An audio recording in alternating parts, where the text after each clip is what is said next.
les bienvenus dans cette masterclass qui est en train de commencer. Je vois que vous êtes très nombreux à nous rejoindre. Là, on est une petite trentaine pour participer à ces échanges cet après-midi. Je vous invite à bien garder vos micros coupés lorsque vous ne prenez pas la parole.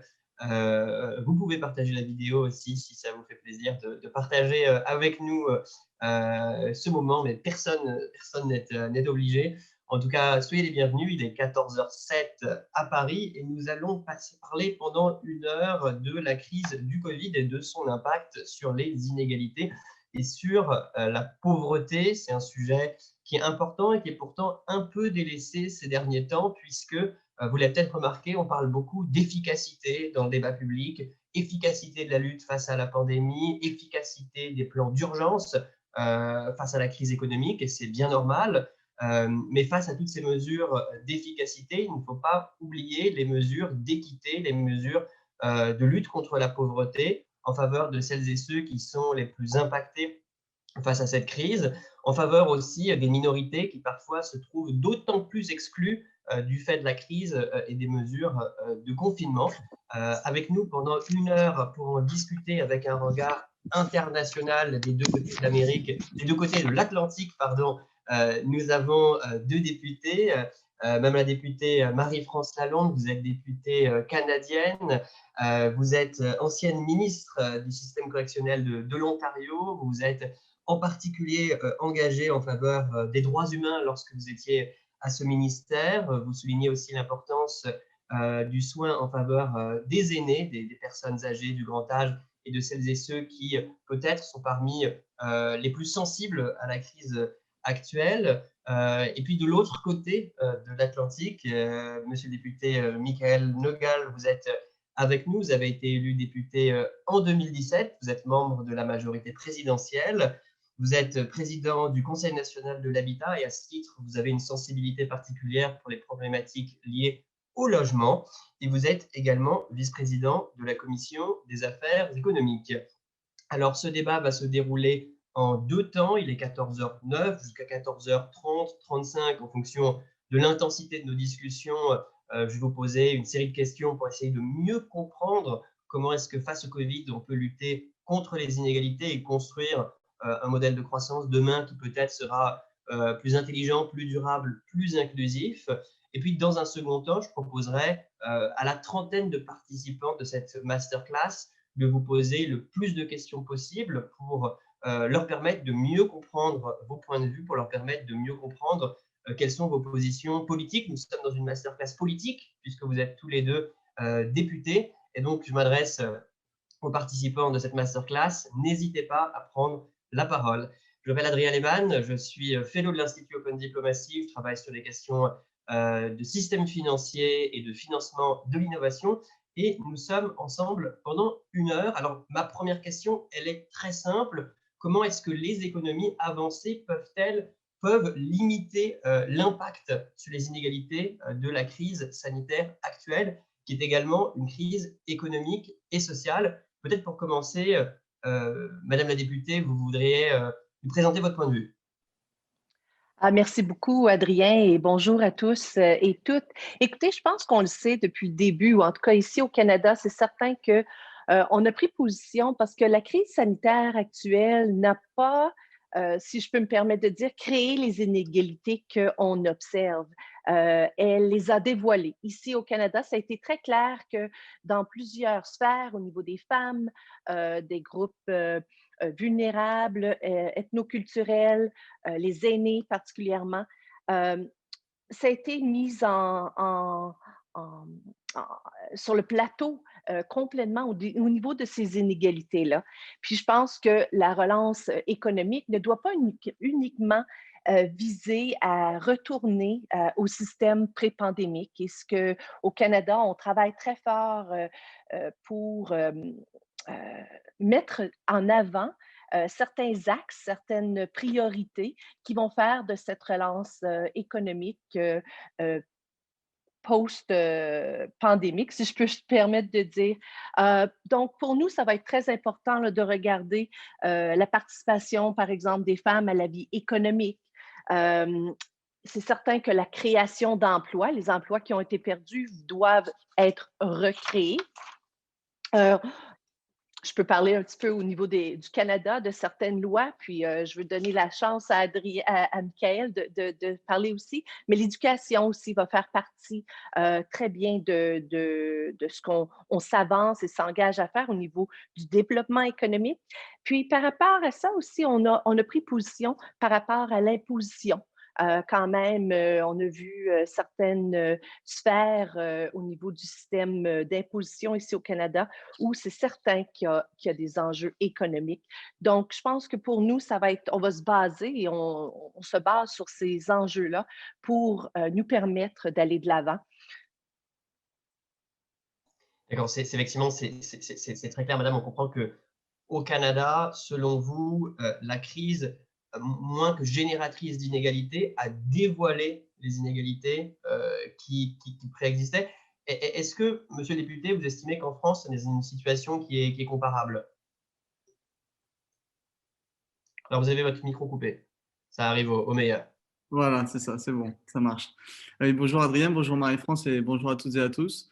D'abord, merci à Open Diplomacy pour l'organisation de cette conférence en visio cette année. J'espère que l'année prochaine sera le temps où on se retrouvera en présentiel. Sur le sujet des inégalités, d'abord, moi je suis un Européen convaincu. Je suis français, je suis franco-espagnol, mais d'abord européen. Et j'ai envie de dire que l'action de la France, elle s'inscrit pleinement dans un cadre européen. L'État français a souhaité intervenir tout de suite en soutien aux entreprises, en soutien aux salariés. Je rappelle que pendant le premier confinement, c'est plus de 12 millions de Français qui ont perçu leur salaire grâce à l'État. Alors, je ne vais pas rentrer dans les détails de la prise en charge par l'État, mais c'est la quasi-totalité des salaires qui ont été payés donc par la puissance publique. Les entreprises ont bénéficié d'un fonds de solidarité qui a été augmenté au fur et à mesure de l'année 2020 et encore en ce début d'année 2021. Et ça s'inscrit dans le cadre européen des aides d'État. Et j'insiste beaucoup là-dessus parce que moi, je défends en tant qu'élu justement cette solidarité européenne. On parlera tout à l'heure des différences peut-être entre le Canada, la France à l'intérieur de l'Union européenne, mais je tiens à dire que sans l'Union européenne, on n'aurait pas pu mettre en place toutes les mesures de soutien et aussi les mesures de la relance. On en parlera aussi. On investit beaucoup pour l'avenir, c'est-à-dire que la difficulté de la période, c'est lutter contre les inégalités qui pourraient croître parce que l'activité économique est ralentie, parce qu'on est dans une crise sanitaire jamais vue auparavant. Pour autant, il faut quand même, en même temps qu'on traite l'urgence, il faut regarder l'avenir. Et c'est aussi avec l'Europe, avec l'Union européenne, que nous, on pourra en France réussir ce challenge.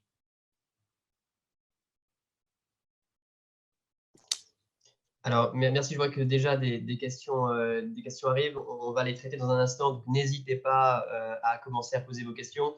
Même si je ne vous cache pas que c'est aussi plus sympa si vous prenez la parole directement pour permettre d'interagir de manière plus naturelle. En tout cas, Guillaume, ne t'inquiète pas, on traitera ta question dans un instant. Maintenant qu'on a évoqué le cas et de la France et du Canada, je pense que c'est intéressant de voir la manière dont ces deux pays peuvent aider les pays émergents, les pays les moins avancés, puisque la solidarité et la lutte contre les inégalités, c'est une problématique interne, bien sûr, mais c'est aussi une problématique dans la relation des États entre eux. Vous, Marie-France, comment est-ce que vous percevez la situation internationale en ce moment? Est-ce que vous pensez que le changement de gouvernance aux États-Unis soit de nature à faciliter la coopération internationale sur ces sujets? Je pense qu'au Canada, on a pris position qu'on va travailler avec l'administration qui était pour être élue, mais c'est certain que les liens étroits qui existaient entre le président Biden et le gouvernement du Canada, M. Trudeau, lorsque M. Biden était lui-même vice-président, on voit déjà son premier appel qui a été fait ici au Canada.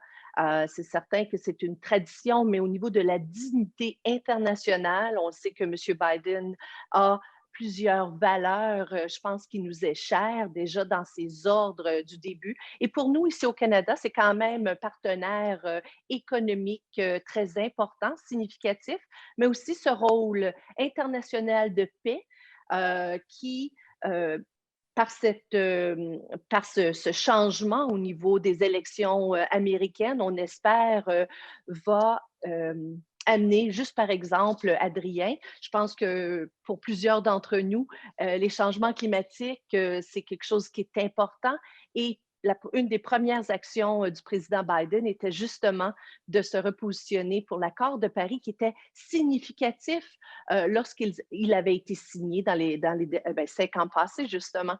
Donc, je pense que ça donne une belle position. Puis le Canada, c'est certain qu'au niveau international, si je peux dire, c'est très, très important. Justement, moi-même, je fais partie du groupe du programme parlementaire de la paix, le P4P, et on a vu quand même au niveau international des recommandations qui, je crois, mettre en évidence cette coopération internationale qui est très importante. J'étais fière de voir que le Canada avait quand même, écoute, on parle de 1,6, je me souviens, là, 1,6 milliard de dollars, 865 millions de dollars d'avancées pour combattre la COVID au niveau international, permettre à des pays qui n'ont pas accès aux vaccins, à des mesures sanitaires adéquates. Donc, on a eu un investissement assez significatif et on s'est positionné de cette façon-là, justement avec COVAX et Gavi, qui est un regroupement là, de pays internationaux. Donc, je suis fière de voir que mon Canada s'était positionné, puis j'espère que le président Biden, au niveau américain, va faire les mêmes choses au niveau international. En tout cas, on voit que pour vous, c'est très clair. La question du Covid et la question des inégalités qui sont liées à la crise actuelle ou qui ont été dévoilées par la crise actuelle doivent être traitées au niveau international et que les évolutions actuelles, on le voit avec l'accord de Paris sur le climat, par exemple, sont de nature à générer des changements significatifs.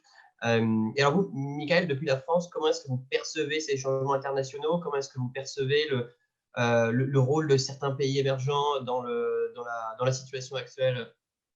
Alors, j'évoquerai trois sujets. D'abord, le sujet économique, le sujet sanitaire et puis le sujet environnemental. Sur le plan économique, comme je disais tout à l'heure, c'est la solidarité européenne qui prévaut. Et donc, les réponses, elles sont apportées au niveau européen. Je rappelle, parce que les chiffres sont importants, que le plan de relance qui a été acté en France dès le mois de septembre, c'est 100 milliards d'euros, dont 40 milliards d'euros européens. J'insiste beaucoup là-dessus parce que les eurosceptiques ont tendance à l'oublier, mais c'est par cette solidarité que ça fonctionne.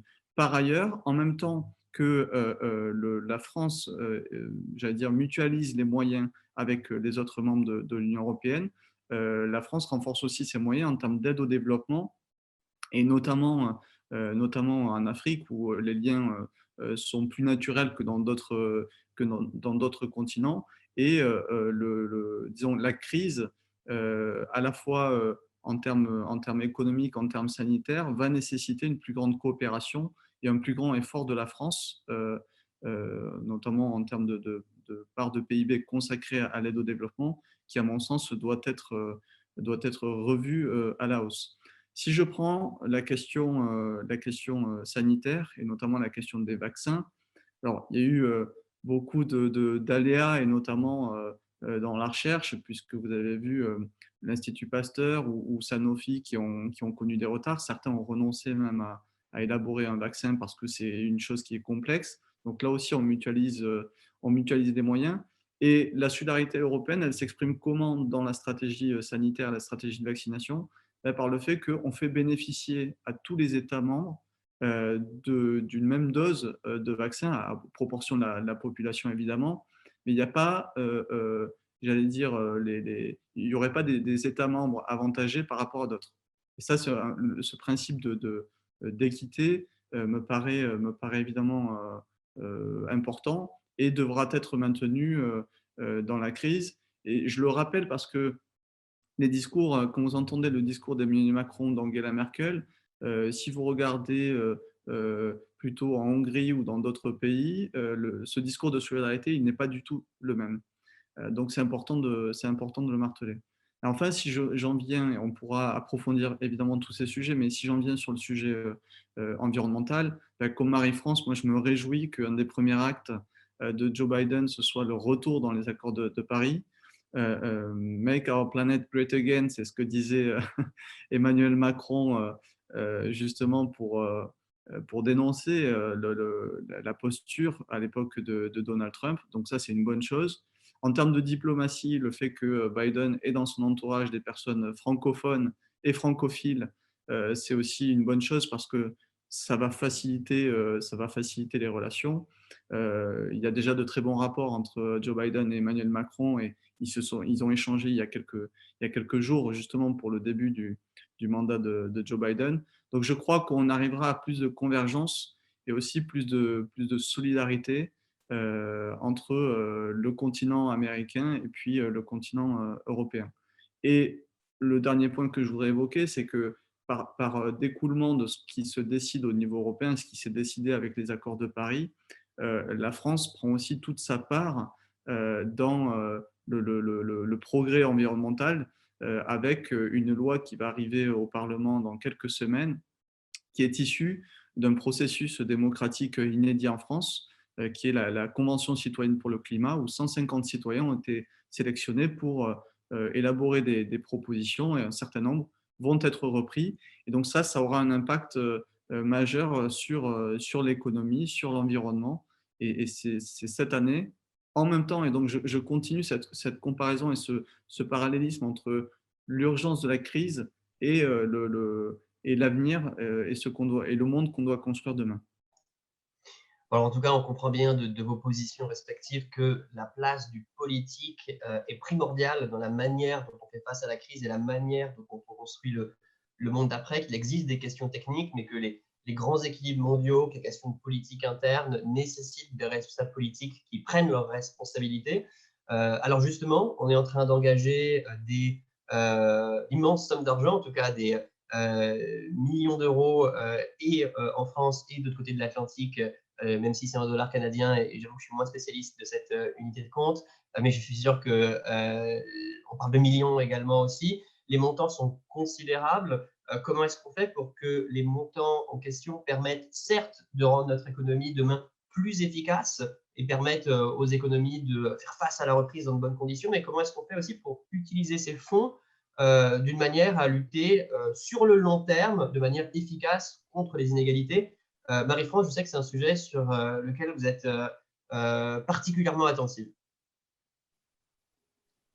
Excellente question. Et je pense qu'on peut, ici au Canada, on a déjà énoncé dans notre plan, dans notre énoncé de l'automne économique, le fait qu'on ne peut pas reconstruire de la même façon. Il va falloir vraiment cette crise pandémique a mis, comme je disais, en lumière ces inégalités qui sont existantes, les disparités entre les individus. Et c'est certain que le Canada, au tout début de la pandémie, en mars dernier, et je dois dire que c'était vraiment intéressant de voir la collaboration. Nous sommes un gouvernement minoritaire en ce moment ici au Canada, et cette collaboration qui a existé entre tous les parlementaires et pour amener tout de suite de l'avant des mesures économiques pour soutenir les Canadiens et les Canadiennes. Donc, de la même envergure, des milliards de dollars se sont mobilisés pour aider. Et ce qui est, je pense, qui est important de souligner, ce n'était pas seulement par rapport aux individus, qui est très important, aux entreprises, qui est très important. J'étais une femme d'affaires avant mon entrée en politique moi-même, mais c'était le fait qu'on a appuyé les secteurs communautaires parce que n'oublions pas que ces gens qui étaient omniprésents au sein de notre communauté, qui justement aidaient les gens les plus vulnérables, les gens les plus affectés par cette crise sanitaire, bien, eux-mêmes avaient des difficultés parce que souvent le bassin de bénévoles, de volontaires au sein de leurs organisations étaient des gens qui étaient en confinement. parce que c'était des aînés. Donc, on a vu que le Canada s'est investi de façon substantielle financièrement pour aider les organismes à but non lucratif et les charités, tous nos organismes de charité aussi au Canada, pour vraiment essayer de soutenir cette vulnérabilité-là. Il y en a encore à faire et c'est un petit peu ce que le Canada s'entend à faire au niveau d'un concept très fort pour nous. C'est ce qu'on appelle la et je dis en anglais She Session. Donc, dans le fond, c'est l'impact sur les femmes, l'impact puis les jeunes femmes, je dois dire. Donc, on peut en parler un peu plus, Adrien, de toutes les énoncés, mais aussi l'engagement, un système de santé universel pour les gardes d'enfants ici au Canada. Ça fait 50 ans qu'on en parle et finalement, dans l'énoncé économique, notre ministre Freeland, j'étais très fière de voir qu'elle avait de l'avant avec ceci qui va favoriser notre relance économique. Alors, ce qui est intéressant, Marie-France, dans les éléments que vous mentionnez, c'est que vous présentez le système du Canada d'entraide qui fait la belle part aux associations, aux bénévoles, mais aussi aux charities, enfin, aux fondations, aux organismes philanthropiques. Dans le modèle français, il y a bien sûr une part de bénévoles, mais il y a aussi beaucoup d'aide publique et une organisation qui relève davantage de l'État. Alors, Michael, sur ces questions de la solidarité et plus globalement sur les questions de l'orientation des financements vers une croissance plus juste, plus solidaire. Comment est-ce que vous percevez les choses aujourd'hui? Alors, tout à l'heure, j'ai été très macro. Je vais rentrer un peu plus dans le détail et rebondir, j'en profite pour rebondir à la première question de Guillaume H. Sur les publics qu'on identifie en termes d'inégalités croissantes. L'action, en termes de mesures d'urgence, en France, elle s'est portée sur des publics précis. Et j'allais dire, à chaque public en difficulté, on essaie d'apporter une solution. D'abord, et globalement, si on veut corriger les inégalités, il faut évidemment mettre le paquet sur l'école. C'est ce qu'on a fait depuis le début du mandat et malheureusement, on a été avec le confinement obligé de fermer certaines écoles. Mais vous le voyez dans le débat public, aujourd'hui, la fermeture des écoles, des établissements scolaires de manière globale, c'est quelque chose qui est très important et on se rend compte que voilà, on veut tout faire pour préserver l'école et lutter contre les inégalités qui sont creusées par le fait que les élèves, les étudiants restent chez eux et ça, on le voit beaucoup. Si je fais le lien avec un premier public qui est prioritaire pendant cette crise, c'est l'accompagnement des étudiants. Parce que quand on est étudiant, on a peu de ressources, on vit dans des logements plutôt petits, on est dans un âge où on espère avoir un maximum de contacts, de voyages. Voilà, c'est pas pour rien on avait fêté l'anniversaire des 30 ans d'Erasmus. Bon, mais voilà, aujourd'hui, tout ça, ben, c'est beaucoup plus compliqué et on a des étudiants qui sont en détresse et qu'on essaie d'accompagner. Je citerai par exemple une mesure très concrète, mais le repas à 1 € pour tous les étudiants, boursiers ou non, j'insiste là-dessus, qui a été mis en place par le gouvernement. Donc là, c'est très concret. Après, on a évidemment, et Marie-France l'évoquait en aparté, mais l'accompagnement des personnes âgées.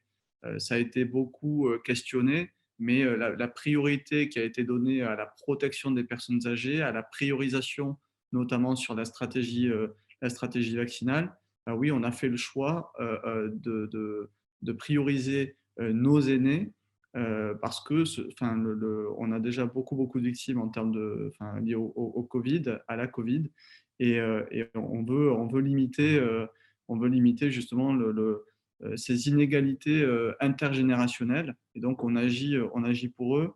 On a des solutions ciblées. En France, on a augmenté les aides alimentaires, les personnes en précarité, par exemple les allocataires du RSA ou des aides au logement, ben, se sont vus aider encore plus pendant la crise pour faire face justement à ces difficultés. Je parlais tout à l'heure de la prise en charge des salaires. Alors, on pourra dire que ça ne couvre pas toujours 100% des revenus. Et donc, les inégalités, elles se creusent parce que malgré l'accompagnement des États, il y a une baisse de ressources. C'est ça qu'on essaie de corriger en ayant des dispositifs qui soient les plus ciblés possibles. Ça vaut aussi, je revois la question de Guillaume sur l'électronisme ou même l'illettrisme tout court, hein, parce qu'il y a à la fois toujours des sujets d'accès au numérique et comment dire, de public qui sont à l'écart de tout ça, qu'on essaie d'accompagner à la fois par l'État et puis par les collectivités et les associations qui font un gros travail.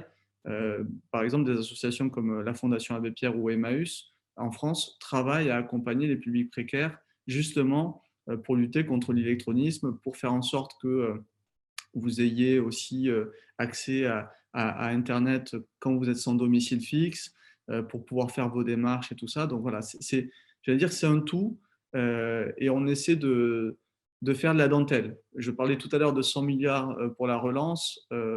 Pour les mesures d'urgence, bon, c'est pareil, ça se compte en milliards. Mais derrière ces grands chiffres, voilà, on essaie d'avoir un accompagnement qui soit le plus fin possible pour répondre aux besoins de chacun. Voilà, merci beaucoup. C'est extrêmement clair sur les mesures qui ont été mises en place en France pour venir en aide à tous les publics face à la crise. Il est 14h33 en France. Je pense qu'il doit être très tôt, de l'ordre de 8h30 au Canada. Donc, merci beaucoup, Mme Lalonde, d'être de bonne heure avec nous ce matin. On va passer à un deuxième temps qui concerne les questions. Vous êtes devant vous plus d'une trentaine de jeunes gens pour vous interroger. Donc, on a déjà une question que je vais prendre dans un instant. Pour celles et ceux qui ont des questions, vous n'hésitez pas, vous mettez dans le chat que vous souhaitez prendre la parole et je vous la donnerai quand vous prenez la parole. N'hésitez pas non plus à bien ouvrir votre micro d'une part, mais puis à mettre la caméra. Comme ça nous permettra d'avoir un vrai échange avec chacune et chacun d'entre vous. Voilà. Donc, n'hésitez pas, dès que vous avez une question, vous signalez dans le chat. On va prendre Marine dans un instant, mais je vais commencer en posant la question de Clara. Clara qui pose au fond la question de l'accès au vaccin. Comment est-ce qu'on peut garantir un accès le plus large possible au vaccin dans nos pays, mais aussi comment est-ce qu'on fait pour aider les pays émergents, les pays en développement qui sont parfois en grande difficulté pour assurer des mesures de santé dans leur pays face à la crise. Peut-être Marie-France pour commencer. Définitivement. Écoutez, je pense que c'est une excellente question. Puis je pense que c'est une question qui, pour plusieurs pays, pour plusieurs personnes ici au Canada et plusieurs Canadiens, Canadiennes nous demandent d'avoir accès. Donc, c'est un petit peu la course, hein, si je peux dire. C'est le sprint et non le marathon. Et notre gouvernement, au tout début, s'est engagé non seulement d'aider au niveau de la recherche internationale, a quand même signé plusieurs contrats, dont 7 contrats avec des compagnies. Et ce qu'on a garanti, nous, aux Canadiens, Canadiennes, c'est que d'ici septembre de cette année, selon nos engagements nationaux, les Canadiens, Canadiennes pourront être vaccinés.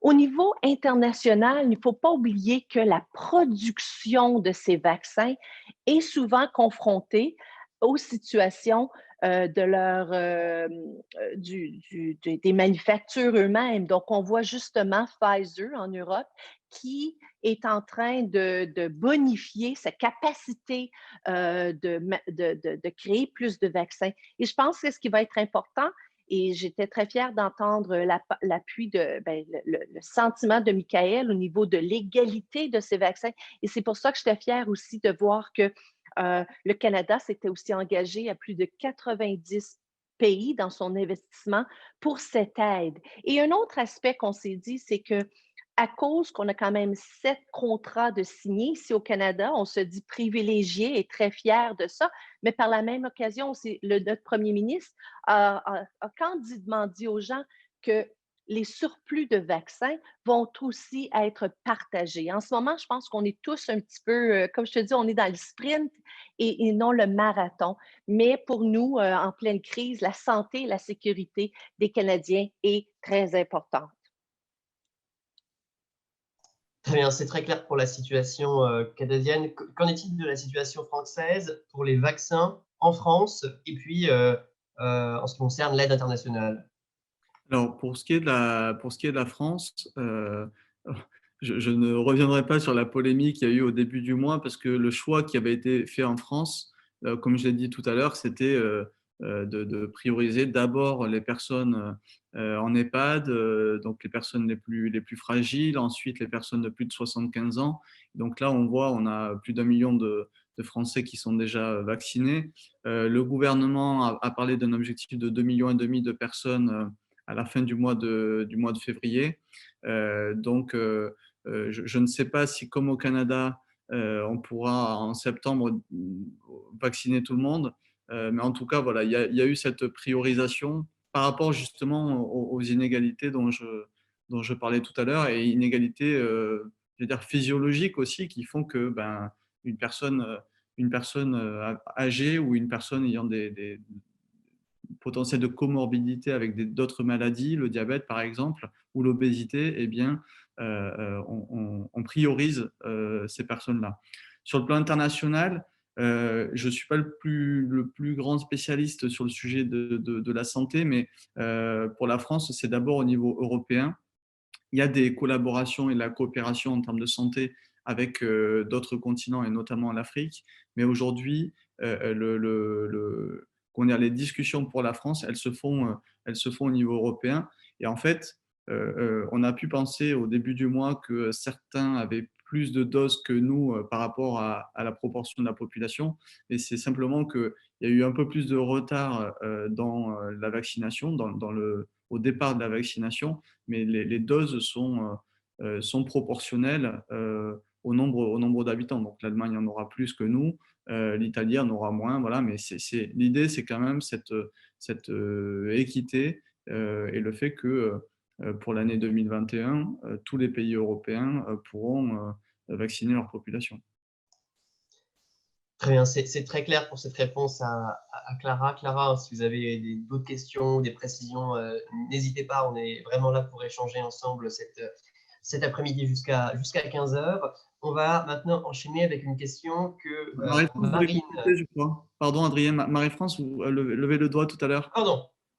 Oui, non, Adrien, je voulais juste peut-être, Michaël, tu parles beaucoup au niveau de la France en général, au niveau des priorités. Puis je pense que pour les gens, pour nos jeunes qui écoutent, le Canada, au niveau du système, est quand même un petit peu différent parce que pour nous, au niveau de la Constitution, tout ce qui a trait à la santé est de nature provinciale. Donc, c'est vraiment les provinces et les territoires qui prennent leurs décisions de cette priorité-là. Et c'était, je te dirais, un petit peu des défis canadiens parce que malgré l'accès à ce vaccin, les provinces prennent leurs décisions où et qui et à quel moment les gens vont recevoir le vaccin. Donc, par exemple, le Québec a choisi d'immuniser en premier les aînés dans les soins de longue durée, dans les résidences pour personnes âgées. Et l'Ontario, au tout début, avait choisi, au tout début du processus, de donner l'accès aux médecins, aux gens dans nos hôpitaux, les infirmières qui sont très importantes, nos gens de première ligne. Et puis là, il y a eu ce changement-là. Donc, c'est un petit peu difficile des fois pour les Canadiens et Canadiennes à comprendre pourquoi et qui, mais c'est vraiment au niveau provincial et territorial que ces décisions soient prises. Je voulais juste clarifier, Adrien, pour Oui, notre jeune ami qui posait la question. parfaitement clair et c'est vrai que ça pose la question du niveau de gouvernance adapté pour mettre en place cette politique. Voilà, niveau provincial, on est l'État fédéral. En Allemagne, les Länder ont aussi un rôle à jouer. Niveau national, et puis Michael a longuement parlé des éléments qui sont mis en œuvre à l'échelle européenne. Voilà, les Européens que nous sommes parlent d'une application correcte du principe de subsidiarité pour donner à chaque niveau de gouvernance les politiques adaptées. Et je pense que les jeunes gens qui sont avec nous aujourd'hui se sont largement posé la question dans les débats qu'ils peuvent avoir en comité. On va donc continuer avec une question de Marine qui attend de prendre la parole depuis un petit moment. Marine, vous avez la parole.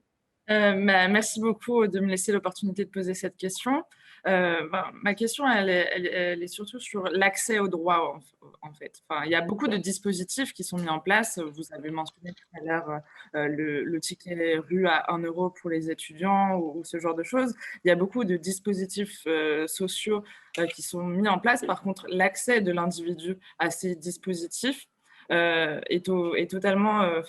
il y a énormément de personnes qui, même si elles ont le droit à ces dispositifs, n'y ont pas accès pour différentes raisons, notamment parfois administratives, mais d'autres parfois de technique, d'avoir accès à Internet ou ce genre de choses. Et comment aujourd'hui on pourrait être en capacité de réduire au maximum ce nombre de personnes qui ont accès de droit à ces aides, mais qui, dans les faits, ne les touchent pas.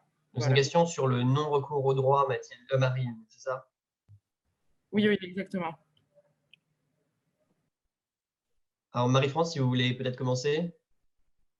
Bien, juste pour clarifier, Marine, tu demandes aux droits par rapport à la personne ou dans les droits par rapport à la crise sanitaire, la pandémie qui existe, COVID-19, et l'aspect de ces inégalités-là qui a été mise, qui a été comme vue de façon, je pense, pour nous, de façon très sérieuse. Peux-tu juste me clarifier? Les deux, au final. Si je prends l'exemple d'avoir accès à une bourse, aujourd'hui, il y a des étudiants qui ont accès à une bourse, mais qui ne font pas les démarches pour l'avoir. Et donc ça, on est un petit peu en dehors de la période de la pandémie. Mais il y a aussi des mesures d'urgence qui ont été mises en place à cause de la crise. Typiquement le ticket à 1 euro. Et donc là aussi, il y a des difficultés d'accès aux droits. Et donc, voilà, que ce soit pendant la crise ou pas, comment on pourrait faire en sorte de limiter ce non-recours aux droits? OK. Écoute, Marine, pour nous, un des enjeux significatifs, puis Michaël parlait un petit peu, parce que le Canada est tellement vaste et grand, donc c'est certain que certaines personnes n'ont pas, par exemple, l'Internet, cette connectivité-là qui était de prime abord très significative pour avoir accès à tous les programmes. Une chose que le Canada a fait au tout début, c'est qu'on n'a pas commencé à regarder puis ça a été peut-être controverse pour certaines, mais on n'a pas regardé qui en a le plus besoin. On a décidé de donner les sous à tous. Par exemple, les premières mesures étaient pour des étudiants et des gens qui travaillaient avec un revenu minimum de l'an passé à 5 000 $. Et 5 000 $ canadiens, c'est à peu près, écoute, 4 000, même pas 4 000 euros, 3 700 euros l'an passé. Donc, en 2019, on aurait eu un revenu et d'avoir ce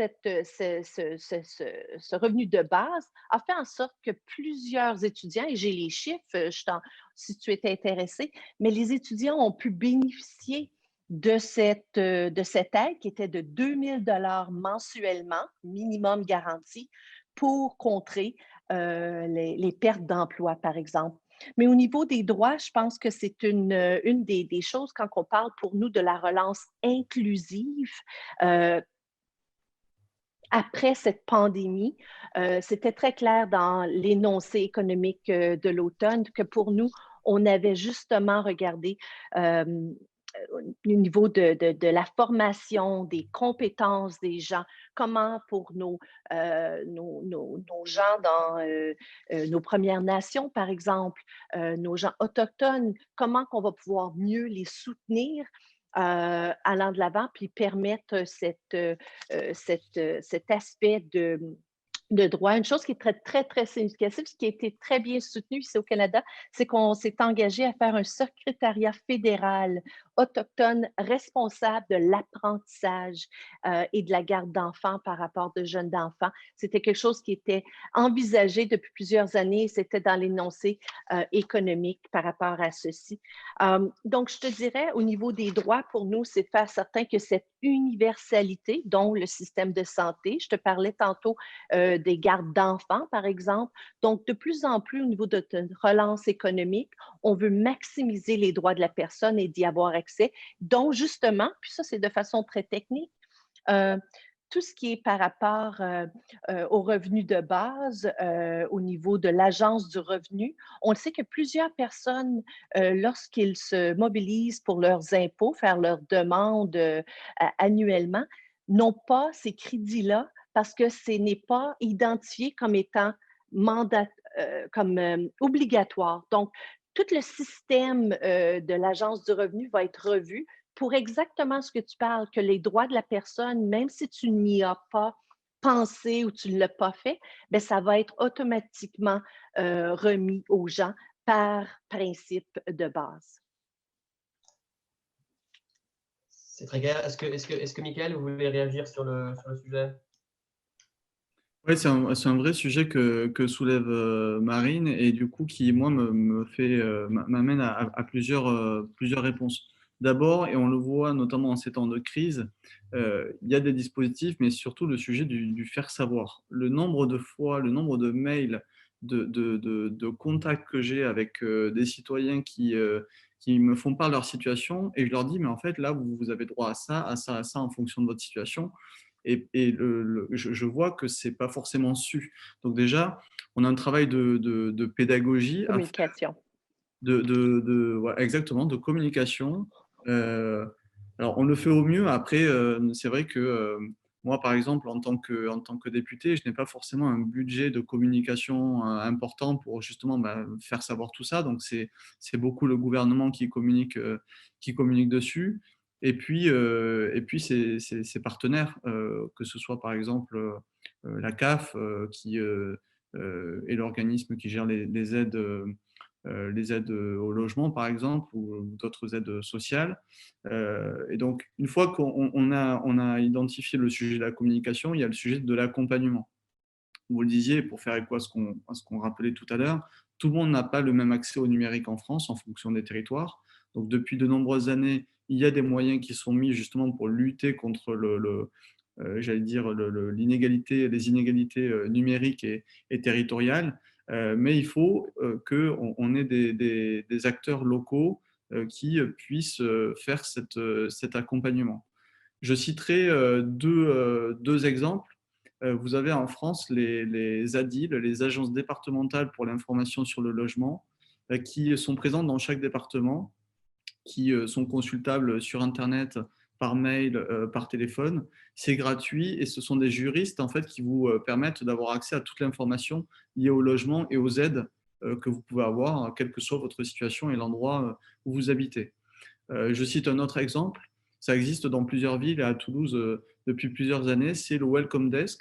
Welcome Desk, c'est en fait un lieu pour les étudiants qui est piloté par l'Université fédérale de Toulouse et qui réunit en fait au sein d'un même local tous les services auxquels l'étudiant peut souscrire, que ce soit la CAF, que ce soit les services de la préfecture si c'est un étudiant étranger, les services de Action Logement pour faciliter son accès au logement, la bibliothèque universitaire, enfin, voilà, tout le panel auquel peut prétendre un étudiant, les services sont présents au même endroit. Et j'allais dire, ça, c'est voilà, l'idée de guichet unique, moi, me paraît intéressante.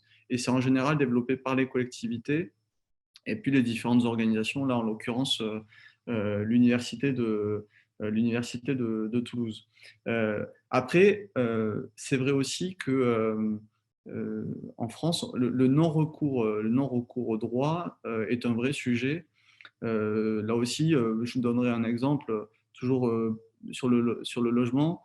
En France, il faut savoir qu'entre 7 et 8 Français sur 10 sont éligibles au logement social parce qu'ils ont des ressources inférieures à certains plafonds.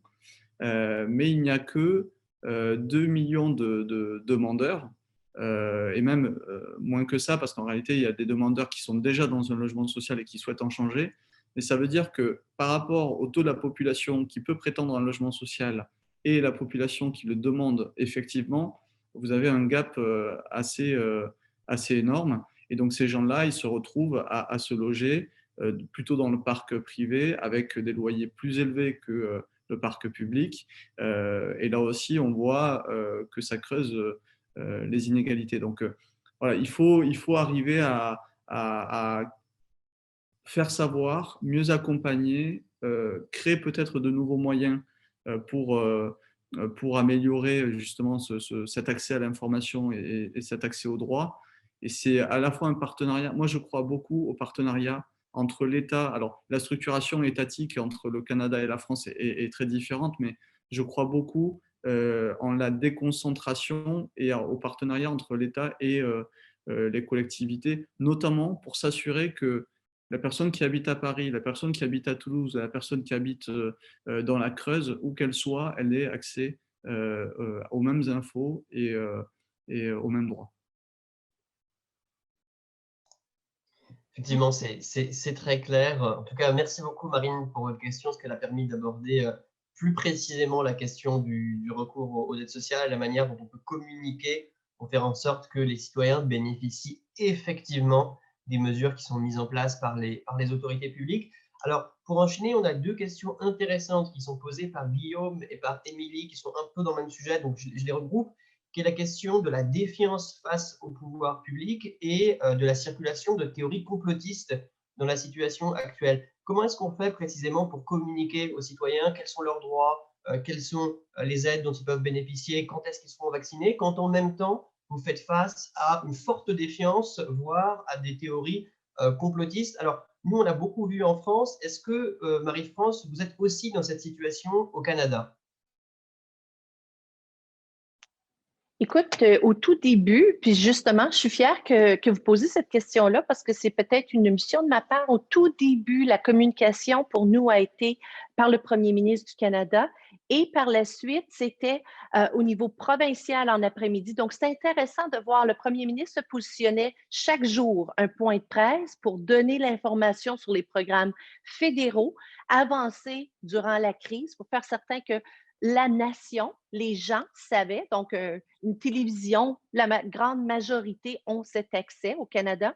Par la suite, il y avait des points de presse au niveau provincial par les leaders de nos provinces et par les médecins de santé publique provinciale. Et de la même façon, nos régions, nos municipalités aussi, ces leaders même s'avançaient à parler des mesures concrètes pour soit au niveau fédéral, qui était, je dois dire, 80% de l'investissement venait de la fédération, du fédéral, au niveau de l'aide apportée aux Canadiens, Canadiennes. Puis, c'est certain que dans ce processus, pour nous, cette communication était très importante du fait que notre territoire est très vaste et pas tout le monde a l'accès à l'Internet. Et je pense que ce qu'on réalise à ce moment-ci, c'est oh, puis aussi, il ne faut pas oublier, un petit peu, juste, Michael, tu faisais référence à tes budgets. C'est un petit peu différent pour nous au niveau fédéral. Nous avons quand même un budget de communication directe locale. Donc, chaque député, s'il souhaitait, pouvait aussi apporter cet aspect de communication. Donc, c'est certain que au niveau de l'accessibilité, aux services, aux programmes, c'était communiqué fédéral, provincial, municipal et même local pour nos députés.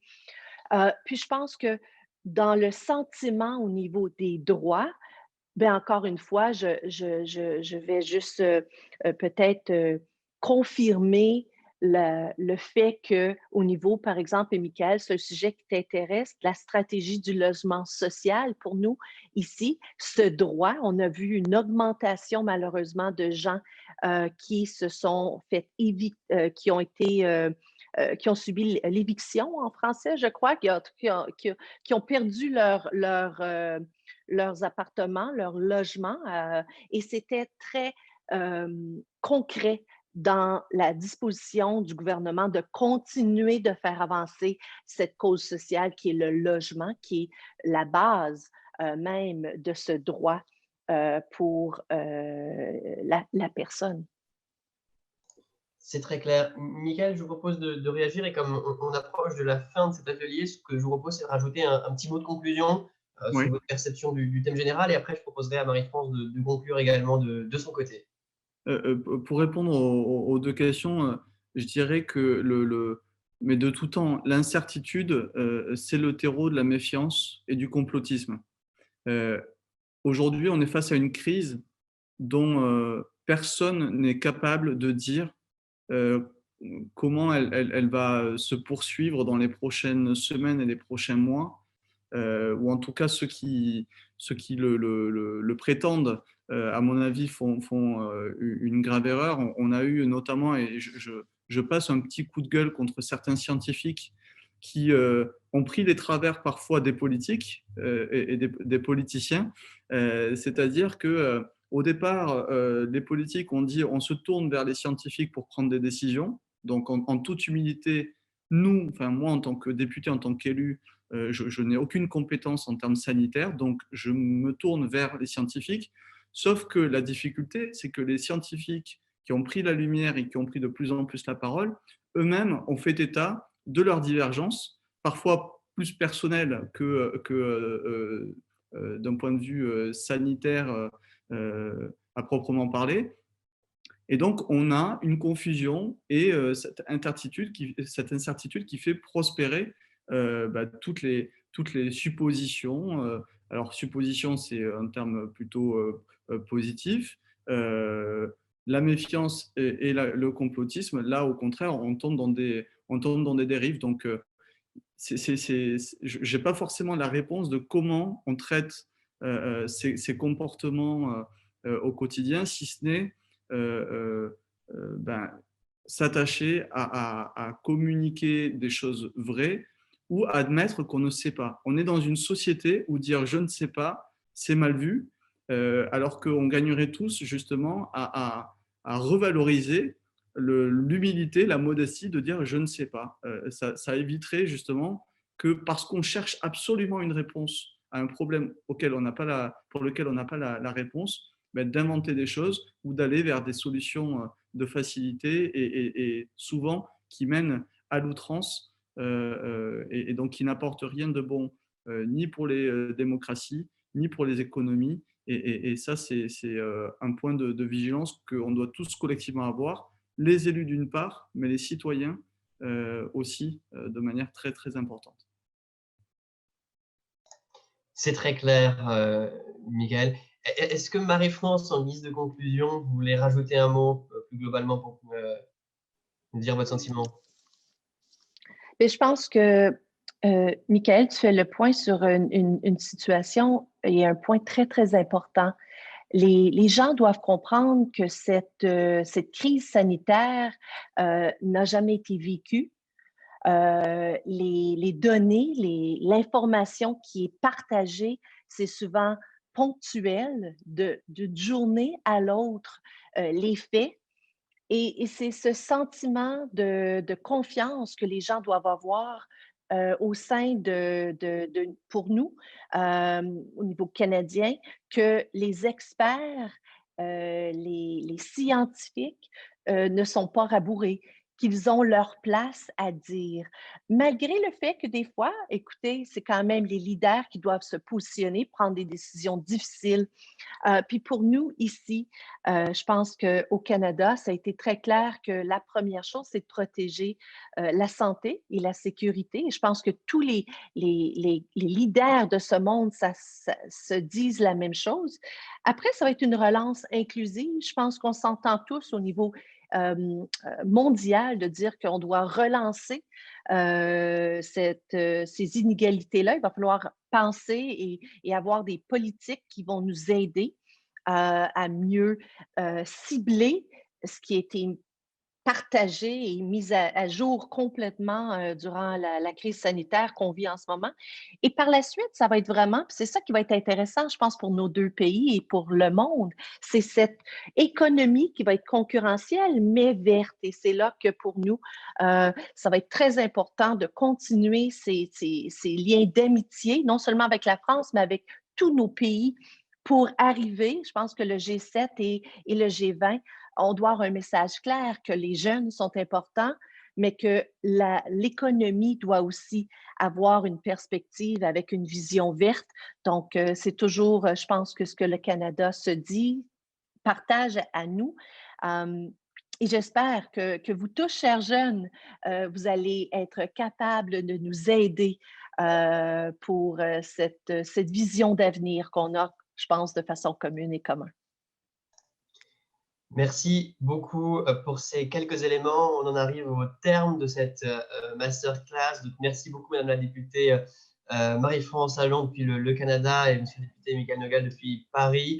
On a abordé beaucoup d'éléments. Merci à tous les deux. Merci à vous qui avez assisté à cette masterclass. Il est 15 heures maintenant, passé de plusieurs minutes. Donc, je sais que vous êtes, pour certains d'entre vous, partis rejoindre vos comités. Je vous souhaite à tous et à tous une excellente après-midi.